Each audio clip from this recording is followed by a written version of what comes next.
আসসালামু আলাইকুম। আমি মোহাম্মদ শান্ত। আমি এখন আছি সমুদ্র সৈকত সেন্ট মার্টিন। এখানে নির্মম পরিবেশ। এখন বাজে 6টা 41। বর্তমান আমরা এখন ঘুরতে আসছি। এই যে দেখেন, হাজার হাজার ব্লক পড়ে আছে এখানে। আমার সঙ্গে আছে মোহাম্মদ আলমগীর হোসেন পিএ। তার সঙ্গে পরিচয় করে দেব আপনাদের। প্রিয় দর্শক, বাঁচবো আর কয়দিন, আজ আছি কালকে নাই, নিঃশ্বাসের কোনো বিশ্বাস নাই, এই জন্য ঘুরতে আসছি, বেড়াইতেছি। কি সুন্দর নির্মম পরিবেশে আমরা আসছি।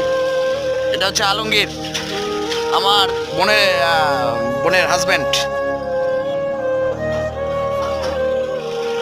দেখেন বড়শি দিয়ে মাছ মারতেছে নদীতে।